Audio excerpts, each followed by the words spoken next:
Movie की शुरुआत होती है अशोक से, काम सरल का जो पेंटिंग का काम करता है, लेकिन उसकी जिंदगी बदल जाती है दोस्तों एक सपने से, एक ऐसे सपने से जो असल जिंदगी से भी ज्यादा रियल लगता है। बताओ क्या आता है उसको सपने में आती है माती नाम की एक चुड़ैल, जिसके होते हैं सफेद लंबे बाल, बड़े बड़े नाखून और चेहरा जो देखते किसी की भी रूह काम जाए। अशोक समझ नहीं पाता कि ये सिर्फ एक सपना है या फिर कुछ और, क्योंकि माती उसके रूम में आके सीधे उसके ऊपर अटैक करने की कोशिश करती है। लेकिन तभी अशोक की आंख खुल जाती है दोस्तों, एकदम शॉक में होता है वो, पसीना पसीना, जैसे उसने मौत को अपनी आंखों से देख लिया हो। पर इस डर के बीच आती है एक पूरी खबर कि अशोक की दादी गुजर गई है, इसीलिए गांव में शुरू होती है अंतिम क्रिया की तैयारी। यहीं पर एंट्री होती है दोस्तों रवि अन्ना की, एक ऐसा इंसान जिसके बिना गांव का कोई भी रिचुअल कंप्लीट नहीं होता। शादी हो, अंतिम क्रिया हो या कोई भी ट्रेडिशन, रवि अन्ना ही उसको लीड करते हैं। सभी उनकी बड़ी इज्जत करते हैं, जैसे वो सिर्फ इंसान नहीं बल्कि एक जिम्मेदारी का सिंबल हो। रिचुअल के दौरान दोस्तों एक खास रस्म भी होती है। कमरे के अंदर खाना रखा जाता है मरने वाली दादी और पूर्वजों के लिए, और मानना यह है कि सभी की आत्माएं आएंगी, भोग लगाएंगी और फिर चली जाएंगी। उसके बाद वही खाना सभी को प्रसाद के रूप में बांट दिया जाएगा।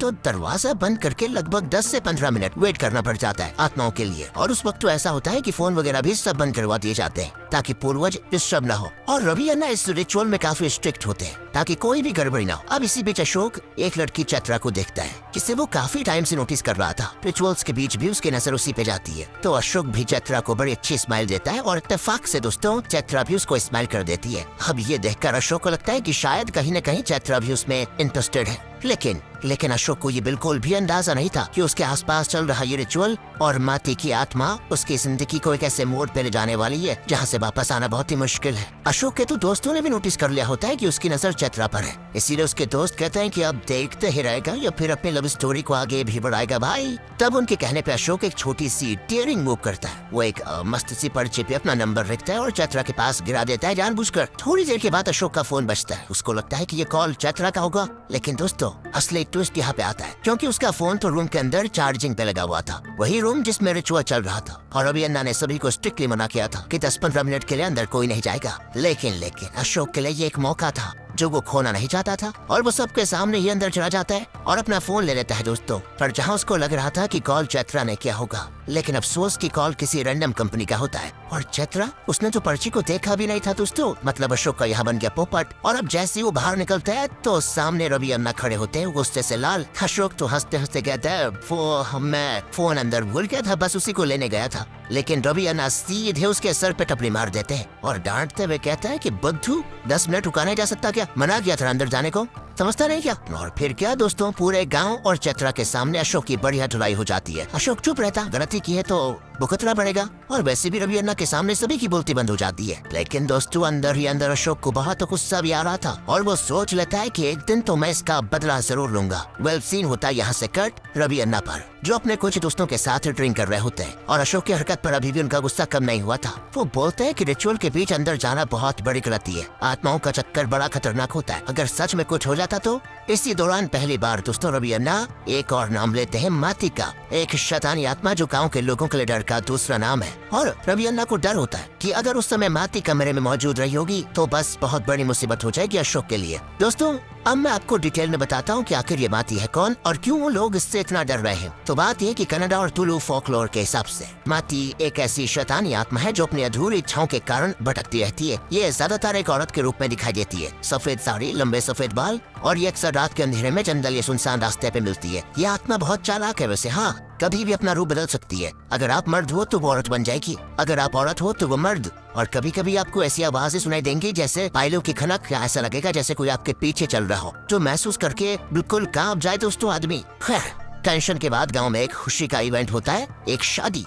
और ऑब्वियसली यहाँ भी रवि अन्ना को बुलाया जाएगा, क्योंकि बहुत ही जिम्मेदार नागरिक हैं गाँव के। शादी में सब कुछ बहुत ही बढ़िया चल रहा होता है, डांस, गाना, खाना पीना, शराब वगैरह मस्त। यहीं पे एंट्री होती है एक और कैरेक्टर की जिसका नाम है भावा, जो अपनी कॉमेडी से इस फिल्म को दोस्तों एक अलग ही मजा दे देता है और ऑडियंस के लिए हल्का फुल्का रिलीफ का काम बन जाता है, क्योंकि शुरुआती आत्माओं से हो गई थी। मूवी में जो ये भावा का कैरेक्टर है ना, एकदम नेक्स्ट लेवल का नशेड़ी दिखाया गया है। और शादी में जब फ्री की दारू मिलती है तो भाई साहब ऐसे जम कर पीता है मानो 7 जन्मों से दारू ना पिया हो। और अब दोस्तों लगभग सभी अपना होश खो चुके होते हैं, क्योंकि सभी भूत होते नशे में। जहाँ बेचारे बाकी लोग गाने पे डांस कर रहे होते हैं तो ये भावा दोस्तों गाने को रोककर खुद ही माइक ले खड़ा हो जाता है, और वो अपना गाना क्या सुनाता, नशे में धुत वहीं बेहोश हो जाता है। अब बाकी रवि अन्ना, अशोक और गांव के लोग डांस वगैरह करते हैं, एंजॉय करते हैं और फिर अपने अपने घर के लिए निकल जाते हैं। लेकिन इसी पीछे एक नया मैटर खड़ा हो जाता है। गांव में छोटी से छोटी बात हो जाए तो लोग सीधे आ जाते हैं रवि अन्ना के पास। ये मैटर है चतरा के घर का। अब हुआ ये था कि किसी ने उनके बाथरूम की खिड़की से अंदर झांकने की कोशिश की थी और उस वक्त अंदर चतरा की दादी थी। तो जब ये बात सामने आई तो सभी गुस्सा हो गए कि कौन इतना बदतमीज, कितना गंदा आदमी है वो।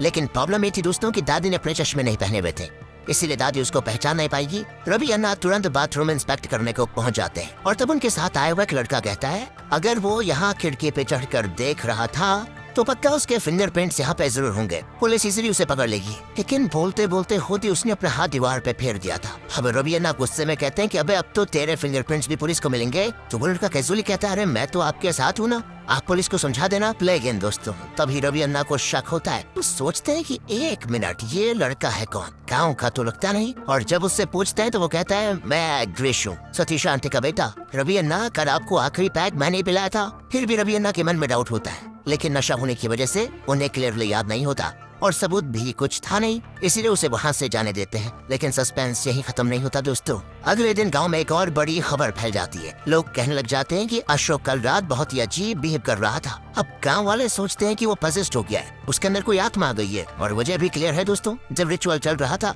और आत्मा रूम में मौजूद थी तभी अशोक वहाँ फोन लेने के लिए चला गया था और शायद उसी वजह से उसके ऊपर आत्माओं का साया हो चुका है। अब अशोक की खुद की बहन भी दोस्तों इस बात को कंफर्म करती है। वो कहती है मैंने अपनी आंखों से खुद देखा था। अशोक की आंखें एकदम लाल हो गई थी और उसके लंबे लंबे नाखून निकल गए थे। गांव में इस वक्त एकदम डर का माहौल बन जाता है दोस्तों। लोगों के बीच में भयंकर अफवाहें चलने लगती हैं अशोक को लेकर। मतलब अगले सीन में जब अशोक सो रहा होता है तभी कुछ लोग उसके चेहरे पे काला टीका भूत प्रेतों वाला सिंबल बना देते हैं ताकि उसके अंदर वाली जो आत्मा है वो शांत रहे।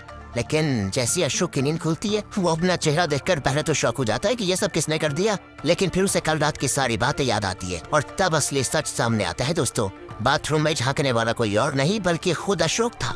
उसको लगा था कि अंदर चतरा है, लेकिन असल में अंदर दादी नहा रही थी। ये समझते अशोक ऑकवर्ड सिचुएशन में फंस गया था और घबरा कर वहाँ से भाग जाता है। लेकिन जब गांव वाले फिंगरप्रिंट्स की बात कर रहे थे तो ये सारी बातें अशोक ने छुप कर सुन ली थी। इससे तो मेरी सच्चाई सामने आ जाएगी और अगर मैं पकड़ा गया तो मेरी खैर नहीं। तो जब सब लोग वहाँ से चले गए तो अशोक मौका देखते ही सबूत मिटाने की कोशिश करता है। वो खिड़की और दीवार पर पानी डालकर फिंगरप्रिंट्स को मिटाने लग जाता है। लेकिन इसी बीच कोई बंदा टॉयलेट के लिए आ जाता है। अशोक तुरंत एक कोने में छुप जाता है दोस्तों। पर क्या होता है ना, गलती से उसका पैर बॉटल पे पड़ जाता है और आवाज हो जाती है। वो बंदा भी कहता है कौन है इधर। ये सुनते अशोक तुरंत भाग जाता है पर कुछ लोग उसको देख लेते हैं और फिर पड़ जाते हैं उसके पीछे। इस पकड़ा पकड़ी में आखिरकार वो लोग अशोक को पकड़ ही लेते हैं। तो अब अशोक भाई अपना चेहरा छुपाने की कोशिश करता है, शरीर को हिलाता डुलाता है ताकि कोई उसे पहचान ना पाए और सब उसको पागल समझे। लेकिन गांव वाले तो चालाक थे यार, वो पहचान जाते हैं कि अरे ये तो रमेश का बेटा अशोक है। लेकिन उनको डाउट भी होता है कि ये ऐसे अजीब अजीब हरकतें क्यों कर रहा है, क्या इस पे आत्मा आ गई है। बस दोस्तों यहीं से अशोक के दिमाग में एक आइडिया आता है और वो डिसाइड करता है कि मुझ पे आत्माओं का साया हो चुका है और इसी उसके साथ दोस्तों वो नाटक करने लगता है कि मैं बच जाऊंगा आत्माओं के भरोसे। फिर वो एक्टिंग शुरू करता है जैसे आत्माएं सारी उसके शरीर में आ गई हो। अब उसकी ओवर एक्टिंग देखकर गांव वाले भी मान जाते हैं कि हाँ अशोक पे सच में आत्मा आ गई है। ये बात तो आग की तरह पूरे गांव में फैल जाती है। लेकिन असली सच ये था कि अशोक पे आत्मा नहीं आई थी, वो सिर्फ एक्टिंग कर रहा था। फिर सवाल यही उठता है कि अगर वो एक्टिंग कर रहा था तो उसकी बहन ने क्यों कहा कि उसकी आंखें लाल थी और नाखून लंबे लंबे निकल आए थे। उसका रीजन थोड़ा सा क्लियर करने की कोशिश करता हूँ दोस्तों, रुकिए। असल में अशोक की बहन को भ्रम हुआ था कि उसके भाई के ऊपर आत्मा आ गई और जब सारे गांव वाले ये बात कर रहे थे कि अशोक पे आत्मा आ गई है तो अशोक की बहन ने दिमाग में ये मान लिया कि ऐसा हो सकता है, इसीलिए उसको ऐसे भ्रम आए जैसे सच में उसके भाई के साथ ये हो रहा हो। अब इस वक्त अशोक को अंदाजा भी नहीं था कि उसके ड्रामे ने पूरे गांव में खौफ का माहौल बना दिया। तभी अशोक को देखने गांव की दादी आती है और जैसे वो उसका चेहरा देखती है ना एकदम डर के भाग जाती है। उसके बाद और लोग भी अशोक के रूम में घुसकर देखते हैं और उनका रिएक्शन भी सेम दादी जैसा होता है। सब अशोक से खौफ खा रहे होते हैं। ये देखकर अशोक के दिमाग में तुरंत बजती है घंटी कि मतलब यार मेरी एक्टिंग कमाल कर गई, लोग मान चुके हैं कि मेरे अंदर आत्मा है। दोस्तों थोड़ी देर के बाद अशोक अपना चेहरा धो लेता है और लोग सोचते हैं कि शायद आत्मा का असर टेम्परेरी था, अब अशोक ठीक हो गया है। लेकिन इसका कोई सोल्यूशन ढूंढना होगा ये भी सोच लेते हैं गाँव वाले, ताकि अशोक के अंदर से हमेशा हमेशा के लिए उस आत्मा को बाहर निकाल सके। गाँव वालों की नजर में सिर्फ एक ही सोल्यूशन था कि किसी पंडित जी को बुलाया जाए जो इसके अंदर की आत्मा को बाहर निकालेगा। लेकिन प्रॉब्लम ये थी कि गांव के बड़े पंडित जी तो कब के मर चुके हैं। उनका बेटा है प्रसाद, लेकिन उसने कभी ये चीजें सीखी नहीं है। पर गांव वाले फिर भी उस पर प्रेशर डालते हैं कि भाई तू पंडित जी का बेटा है, तुझ में कोई न कोई पावर जरूर होगी, कुछ कर। और बेचारा प्रसाद दोस्तों डर के कांप रहा था क्योंकि उसने न कभी किसी आत्मा का सामना किया और न ही उसके रिचुअल्स जानता था वो। लेकिन वही गाँव वालों की जिद के आगे उसे मजबूरन मानना पड़ जाता है। फिर घबरा घबरा कर प्रसाद अशोक के पास आता है। लेकिन जैसे अशोक देखता है कि ये लोग उस पे एक्सोर्सिज्म एक्सोर्सिज्म करने आए हैं। तो वो ड्रामा करने लग जाता है। वो दरवाजा बंद करके जोर जोर से हंसता है, एक ऐसी हंसी जो सच में चुड़ैल वाली लगती हो। और लोग तो पहले से डर डर के कांप रहे थे। उनके कान में वो हंसी और भी खौफनाक सुनाई देती है। अब उनको लगता है कि ये कोई नॉर्मल आत्मा नहीं है, बल्कि कोई खतरनाक ही आत्मा है। तो लोग प्रसाद को बोलते हैं, इससे पूछिए कौन सी आत्मा है। और बेचारा प्रसाद दोस्तों थरथराते आवाज में पूछता है, आत्मा जी आप कौन हो, किसकी आत्मा हो बता दो। तो रूम के अंदर एक पोस्टर लगा होता है कंचना मूवी का। अशोक दोस्तों उस पोस्टर से इंस्पायर होकर एक नाम सोच लेता है और बाहर आकर एक भयानक एक्सप्रेशन बताते हुए कहता है, मैं हूँ कल्पना। और फिर ड्रामा करते हुए अंदर चला जाता है। लोग तो इतने डर चुके थे कि उनको ठीक से सुनाई भी नहीं देता कि अशोक ने किसका नाम लिया था। एक आंटी पूछती है, अरे उसने क्या बोला, सुलोचना।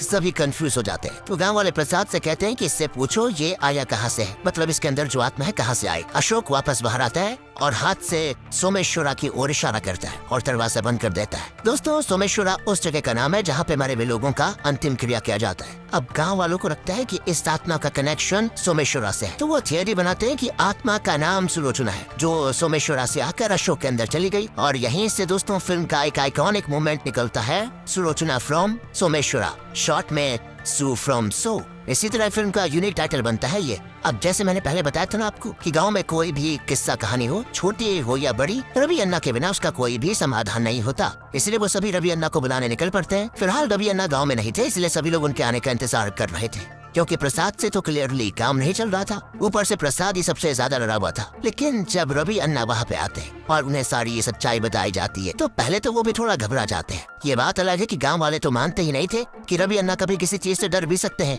लेकिन यार आदमी का भी अंदर से कोई डर होता है ना। उनका इतना भौकाल था वैसे गाँव में कि अगर सामने 10 आदमी भी खड़े हो जाए ना, तो भी रवि अन्ना अकेले उनको भगा दे। मतलब रवि अन्ना का नाम ही काफी था। और क्योंकि गाँव वाले उन पे पूरा भरोसा करते थे, इसीलिए डर के बावजूद भी रवि अन्ना ने डिसाइड करा कि वो सुलोचना की आत्मा से बात करेंगे। अब अशोक को आत्मा समझकर रवि अन्ना दिलासा देते हुए कहते हैं कि देखो, अगर तुम्हें कोई प्रॉब्लम है या कोई इच्छा है तो बताओ, हम तुम्हारी हेल्प करेंगे। तो इसके बाद रवि अन्ना अपने स्टाइल में अशोक के कंधे पे हल्का सा थपथपाने लग जाते हैं। तभी अशोक के दिमाग में दोस्तों एक खुराफाती आता है आइडिया, यही तो सही मौका है अपना बदला लेने का। और फिर क्या दोस्तों, अशोक एकदम से रवि अन्ना का हाथ पकड़कर मरोड़ देता है और गुस्से में चिल्लाता है, औरतों पे हाथ डालता है तू, शर्म नहीं आती तुझे। और साथ ही वो रवि अन्ना को 3-4 जोर जोर से थप्पड़ भी लगा देता है। मतलब भूतनी का ड्रामा करके अशोक ने अपना पूरा बदला निकाल लिया था। रवि अन्ना की इज्जत यहाँ सत्यानाश हो जाती है और फिर अशोक तुरंत बेहोश होने का नाटक करके बच निकलता है। लेकिन गाँव भर में चर्चा फैल गई और सभी लोग रवि अन्ना का मजाक उड़ाने लग जाते हैं। कहने लग जाते हैं कि अरे रवि अन्ना तो भूतनी से पिट गए बताओ। बड़े बुजुर्ग उनको ताना मारने लग जाते हैं, शादी कर लो रवि अन्ना, वरना भूतनी से छेड़छाड़ करोगे तो थप्पड़ भी खा लोगे। इस तरह की बेइज्जती होती है उसकी। और इस बेइज्जती के बाद गांव वाले डिसाइड करते हैं कि अब असली पंडित जी को बुलाना ही पड़ेगा। उनका नाम होता है दोस्तों करुणाकर गुरुजी, एक टीवी सेलिब्रिटी जो काफी मशहूर है। और फिर रवि अन्ना के कनेक्शन से गुरुजी को गांव में बुलाया जाता है। पर गुरुजी के एक्सोर्सिज्म के तरीके तो एकदम डेंजरस निकलते हैं। वो कहते हैं कि सबसे पहले तो उस प्लांट की जड़ निकालो जो कीचड़ में उगता है, उसका जूस बनाओ और अशोक को पिलाओ, उससे उल्टी होगी और साथ ही आत्मा भी निकल जाएगी। लोग तो सोच रहे थे बस इतना ही, लेकिन नहीं दोस्तों, गुरुजी का नेक्स्ट लेवल तो सुनिए और वो बड़ा खतरनाक है। कहते हैं वो, अगर आत्मा इससे नहीं निकले तो अशोक के बदन पे 2-3 किलो के बड़े पत्थर बांधो, उसके बैक पे हुक घुसा दो, उसको लटका दो, तब आत्मा भाग जाएगी। और अगर फिर भी आत्मा जिद्दी निकली तो मंदिर के सामने अंधारे बिछा दो और इस पे उसको सुला दो, फिर तो डेफिनेटली आत्मा निकल जाएगी। अब सुलोचना का तो कुछ पता नहीं दोस्तों, लेकिन अशोक की जान जरूर निकल जाएगी अगर ये सब सच में हुआ तो, क्योंकि असली में तो वो पजेस्ड है ही नहीं ना। अंदर ही अंदर अशोक सोच रहा था कि बाप रे यार, ये लोग तो मुझे मार ही डालेंगे, अब मैं बुरा फंस गया यहाँ पे। लेकिन अब रुकने का नाम कौन लेने वाला था। गुरुजी की स्पेशल रेमेडीज फुल स्विंग में स्टार्ट हो जाती है। अशोक को पकड़कर ऐसे बांधा जाता है जैसे गांव वाले अपने बैल को बांधते हैं। उसके बाद उसके मुंह में जबरदस्ती वो कीचड़ वाला वो गंदा जूस डाल देते हैं। अशोक की तो वहीं पे हालत खराब हो जाती है। पर इतना भी कहा काफी था दोस्तों। गुरुजी के चेले अब वो बड़े बड़े हुक लेकर आ जाते हैं जिसमें अशोक को लटकाकर आत्मा निकाली जाएगी। ये देखते अशोक के पहले होश उड़ जाते हैं कि नहीं मैं गया सच में, और वो वहीं पे बेहाल होकर गिर जाता है। तो लोगों को लगता है कि आत्मा निकल गई शायद, इसीलिए अशोक को एक कमरे में बंद कर दिया जाता है। कुछ देर के बाद जैसे अशोक को होश आता है तो वो बचने के लिए तुरंत पूजा पाठ शुरू कर देता है। और जैसे गांव वाले अशोक को भक्ति में झुकावा देखते हैं ना, सभी मान लेते हैं कि अब उसके अंदर से आत्मा निकल गई। और इस जीत का पूरा क्रेडिट मिलता है करुणाकर गुरुजी को। उनकी बड़ी वाह होती है कि बहुत बढ़िया काम कर दिया, उनके गुण गाए जाते हैं।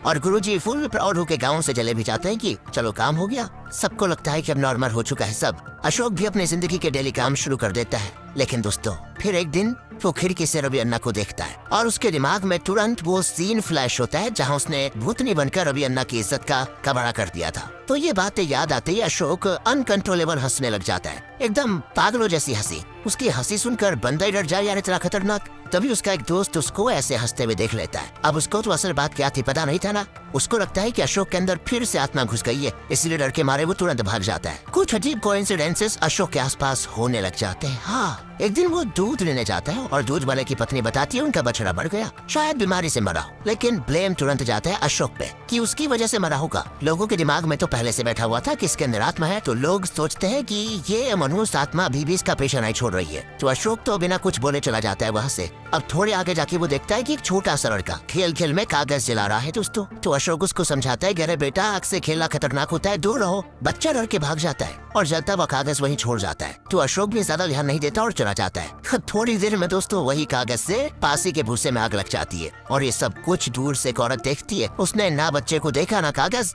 उसने सिर्फ अशोक को देखा और फिर उसके लिए सीधी बात थी कि अशोक की आंखों से आग लग गई। उसने पूरा ब्लेम अशोक पे डाल दिया और अब पूरे गांव वाले फिर से अशोक को देख के कांपना शुरू कर देते हैं कि वो आत्मा फिर आ गई इसके अंदर। खैर दोस्तों, कहानी कुछ आगे बढ़ती है। गांव में अफवाह मच चुकी थी कि अशोक के अंदर फिर से सुलोचना आ गई है। तो डर के मारे लोग फिर से करुणाकर गुरुजी को बुला लेते हैं। अब अशोक की इस बार जान सच में हलक में आ जाती है, क्योंकि उसे लगता है कि अब ये लोग फिर कोई खतरनाक रिचुअल करेंगे और मुझे मार ही डालेंगे। बेचारा बोलता है कि गुरुजी मुझे कुछ नहीं हुआ है, मैं बिल्कुल ठीक हूँ, मेरे अंदर कोई भूत आत्मा नहीं है। अरे गुरुजी भी तो एक नंबर के महान आदमी निकले दोस्तों, तो उल्टा अशोक पर ही सारा खेल कर देते हैं। अरे ये आत्मा तो एक्टिंग भी करती है, वाओ, ये नॉर्मल दिखने का नाटक है, लेकिन मेरे सामने ये चाला क्या नहीं चलेगी। अशोक के कोई नहीं सुनता और उसे दोबारा कमरे में बंद कर दिया जाता है। फिर गुरुजी फैसला करते हैं हमें सुलोचना के बारे में असली जानकारी निकालनी होगी, तभी समझ में आएगा कि ये बार बार अशोक के अंदर क्यों जा रही है। इसीलिए रवि अन्ना और कुछ लोग गांव वाले सोमेश्वर जाकर इंक्वायरी करते हैं और वहाँ सच में एक सुलोचना नाम की औरत निकल जाती है जो कि 5 साल पहले मर चुकी थी।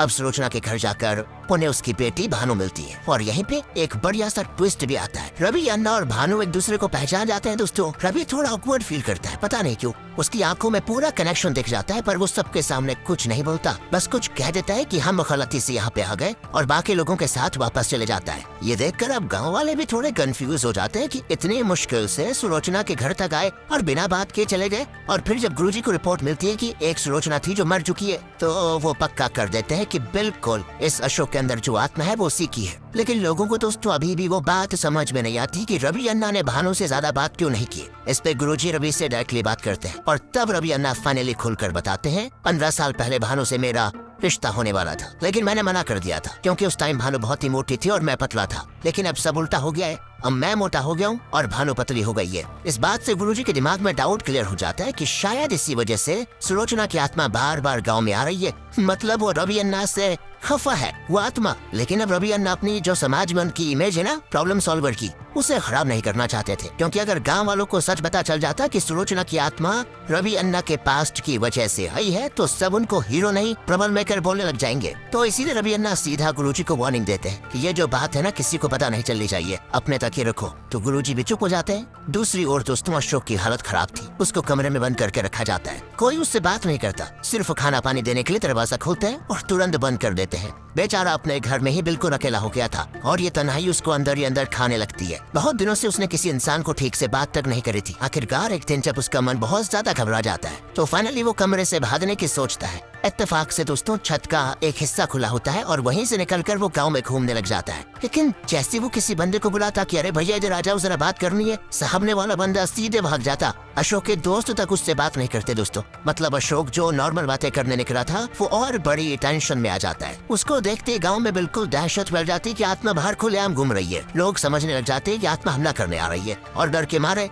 एक लड़के की तो इतनी बुरी हालत हो जाती है कि उसको हाई फीवर आ जाता है और फिर हॉस्पिटल में एडमिट करना पड़ता है। अब दोस्तों हम धीरे धीरे गांव वाले भी गुरुजी से खफा होने लग जाते हैं। कहते हैं पता नहीं तुम्हें क्यों बुलाया, किसी और को बुलाते तो अच्छा होता, तुमसे एक आत्मा नहीं भग रही बताओ। लेकिन गुरुजी क्या करते, उनके हाथ बंधे हुए थे, वो सच तो बोल नहीं सकते क्योंकि रवि अन्ना ने मना जो किया था कि मेरे बारे में पता नहीं चलना चाहिए। इसीलिए उनके पास एक ऑप्शन है दोस्तों कि आत्मा खुद बोले कि वो क्या चाहती है। इसके लिए गुरुजी एक प्लान बनाते हैं। सब गाँव वालों से कहते हैं कि एक काम करो, सुलोचना की बेटी भानु को लेकर आओ। हो सकता है आत्मा उसके सामने खुलकर बात करे, लेकिन प्रॉब्लम ये थी कि भानु को लाना आसान नहीं था, क्योंकि उसका चाचा एक नंबर का बदमाश है। सुलोचना के मरने के बाद वही उसका गार्डियन है। अब गाँव को चाहिए था एक ऐसा बंदा जो उस बदमाश चाचा के सामने खड़ा हो सके, ताकि सुलोचना की बेटी को यहाँ लाया जा सके। वहाँ था एक ऑप्शन, भाभा, गांव का नंबर 1 नशेड़िया, थोड़ा लफंगा और फुल बदमाश टाइप का दोस्तों, मतलब चाचा का परफेक्ट काउंटर। तो फाइनली भाभा के कहने पर भानु को सोमेश्वर लेकर आया जाता है। अब भानु तो एकदम इमोशनल हो जाती है ये सोचकर कि शायद उसकी माँ वापस आ गई है। वो सीधे अशोक के पास जाती है। वो अशोक के अंदर अपनी माँ को देख रही थी, उसी तरह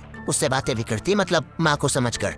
लेकिन अशोक साफ बोल देता है कि देखो, किसी पर भी ये ब्लाइंडली ट्रस्ट मत करो, मेरे अंदर तुम्हारी माँ की आत्मा नहीं है। और भानु कहती है मुझे लगता है मेरी माँ यही कही है, मैं उनसे बात करना चाहती हूँ। और फिर वो दिल खोल कर बातें करती है। वो बोलती है कि माँ के जाने के बाद मैं बिल्कुल अकेले हो गई हूँ। चाचा हर वक्त सताते हैं, माँ बाप नहीं है ना, तो बोझ बन गई हूँ, ना कोई अपना है ना कोई मेरे सुनने वाला है, मैं एकदम अकेली हूँ। तो अशोक उसका दर्द फील करता है, क्योंकि उसके साथ भी वही चीज हो रही है। वो भी काफी टाइम से अकेला है, उसकी बातें सुनने वाला कोई नहीं है। इसी वजह से वो भानु से रिलेट कर पाता है। भानु उसके साथ अपना दिल हल्का कर लेती है दोस्तों, और अशोक बस चुपचाप सुनता रहता है। कुछ देर बात करने के बाद वो वापस चली जाती है, और तब गुरुजी उससे पूछते हैं कि तुमने अपनी माँ से क्या बात की। तो भानु कहती है उन्होंने बस नॉर्मल बात की, जैसे कि पड़ोस वाले सुजाता की शादी की बात भी बता दी। गुरुजी कहने लगते हैं कि अगली बार जब वो आए, यानी कि तुम्हारी माँ, तो उससे जरूर पूछना कि वो गांव में क्यों आई है और चाहती क्या है। भानु हर बार अशोक को अपनी माँ समझकर बात करने चाहती है दोस्तों इसके बाद, और अपना दर्द शेयर करती है। उसी के साथ रवि अन्ना डेली भानु को उसके घर छोड़ने जाते, जिससे वो और भानु धीरे धीरे एक दूसरे के करीब आ जाते। लेकिन एक रात सब बदल जाता है। सब अशोक की बहन उसको पानी देने आती है, और जैसी दरवाजा खोलती है तो देखती है कि अशोक बिल्कुल माती जैसा नजर आ रहा है, जो देखकर उसकी बहन बिल्कुल घबरा जाती है और झट से उठ जाती है, क्योंकि ये उसका डरावना सपना है। वो चिल्लाती है पहले कि मैं इस घर में रहूंगी नहीं, मुझे बहुत डर लगता है। इसीलिए सब लोग उसको लेकर उसके चाचा के घर चले जाते हैं। अब रात के अंधेरे में अशोक की आंख खुलती है दोस्तों, जहाँ वो देखता है कि पूरा घर खाली है, कोई घर में मौजूद नहीं है। उसके अंदर घबराहट और डर और ज्यादा हो जाता है। अंधेरे में उसको लगता है जैसे कोई उसके सामने खड़ा है, पर लाइट ऑन करने पर वहाँ सिर्फ कपड़े होते हैं। तभी दरवाजे पर बड़े बड़े हाथ दिखाई देते हैं, कोई जोर जोर से दरवाजा नॉक कर रहा होता है। अशोक एकदम बिल्कुल पैनिक में आ जाता है कि ये क्या है, लेकिन वो भानु होती है दोस्तों। वो चिल्लाती है कि अशोक मैं भानु हूँ, जल्दी दरवाजा खोलो। अशोक दरवाजा खोलता है और भानु रोते हुए सीधे उसके गले लग जाती है। फिर वो अपना सबसे बड़ा दर्द बताती है कि मेरे चाचा रोज दारू पी के घर आता है, मुझे गालियां देता है, मारपीट करता है, और कभी कभी गलत हरकतें भी करता है। और सिर्फ वही नहीं, उसके दोस्त भी ये सब करते हैं, और वो भी मेरे साथ जबरदस्ती करने की कोशिश में रहते हैं, पर मैं किसी तरह बचकर भाग आई। अब ये सुनकर अशोक को बहुत ही बुरा लगता है कि कैसे लोग हैं। सुलोचना की एक्टिंग करते करते दोस्तों सच में खुद वो सुलोचना को समझने लग जाता है कि जैसे उसके अंदर सच में सुलोचना आ गई है। उसके अंदर एक माँ की तरह भानु के लिए ममता जाग जाती है, और वो डिसाइड करता है कि अब भानु के साथ कुछ भी गलत नहीं होगा, वो उसके चाचा को सबक सिखाएगा। अगले दिन अशोक को साड़ी वगैरह पहनता है, फेस पेंट करके एकदम भूतनी जैसा गेटअप बनाता है, बिल्कुल कंचना स्टाइल। गांव वाले उसको देखकर एकदम हिल जाते हैं कि बस आज सब खत्म हो जाएगा, भागो यहाँ से। तो सबसे पहले तो वो पंडित तुम दबा कर भागता है। अब इसी लुक में अशोक सीधा भानु के घर पे जाता है, जहाँ उसका चाचा दारू पीकर सोया पड़ा था। अशोक सुलोचना की आत्मा बनकर बोलता है तेरी हिम्मत कैसे हुई मेरी बेटी के साथ ऐसा करने की, और इतना कहकर वो जम कर उसकी धुलाई कर देता है। उसके बाद कहता है कि मैं अपनी बेटी को यहाँ से लेकर जा रही हूँ, अब वो यहाँ नहीं रहेगी। लेकिन तभी चाचा के गुंडे टाइप दोस्त वहाँ पे आ जाते हैं। वो भूत से तो बिल्कुल डरते नहीं, और जैसे उनको लगता है कि अशोक ने उनके दोस्त की पिटाई कर दी, वो उसे पकड़कर मारना शुरू कर देते हैं। फिर अशोक को पिटता हुआ देखकर गांव वाले भी पीछे पीछे आ जाते हैं। उन्हें लगता है कि अब अशोक के अंदर आत्मा नहीं है, इसलिए वो मार खा रहा है। उसे बचाने के लिए सबसे पहले रवि अन्ना आगे जाते हैं, और वो गुंडों से लड़ते भी हैं, लेकिन गुंडों की संख्या बहुत ज्यादा होती है। धीरे धीरे वो सब रवि अन्ना पर भारी पड़ जाते हैं। अशोक भी फाइट बैक करने की कोशिश करता है, लेकिन वो लोग बहुत ज्यादा थे, और फिर रवि अन्ना के साथ गाँव वाले भी उधर आ जाते हैं इस लड़ाई में, और मिलकर सब पे हावी हो जाते हैं। तब अन्ना सभी को रोकते हुए चाचा को समझाता है कि तुम भानु को सताते हो, इसीलिए उसकी माँ की आत्माओं को शांति नहीं मिल रही, सिर्फ तुम्हारी वजह से हमारा गांव इतना कुछ झेल रहा है। अब हम भानु को लेकर जा रहे हैं, हमें रोको मत। इस तरह भानु को लेकर वो अपने गाँव लेके आ जाता है। फिर अशोक सुलोचना बनकर दोस्तों गुरुजी से कहता है अगर आप चाहते हो तो मैं अशोक का शरीर छोड़कर हमेशा हमेशा के लिए चले जाऊं, लेकिन मेरी बेटी को इसी गाँव में रहना होगा, उसका ध्यान रखना होगा। लेकिन सवाल था किसके पास रहेगी। तो दोस्तों डिसाइड होता है कि उसकी शादी करा दी जाए। अंदर ही अंदर भानु को रवि अन्ना पसंद आ गया था। रवि अन्ना को भी भानु पसंद थी, लेकिन वो हिचकिचा रहा था। अशोक भी डायरेक्टली नहीं बोलता कि मेरी बेटी की शादी अन्ना से कराओ, क्योंकि पहले रवि अन्ना ने उसको रिजेक्ट किया था। किसको? भानु को। वो चाहता था कि रवि अन्ना खुद अपनी मर्जी से बोले कि वो भानु से शादी करना चाहते हैं। अब थोड़ी देर में एक औरत भानु की शादी अपने बूढ़े भाई से करवाने की बात करती है। भानु उदास हो जाती कि नहीं,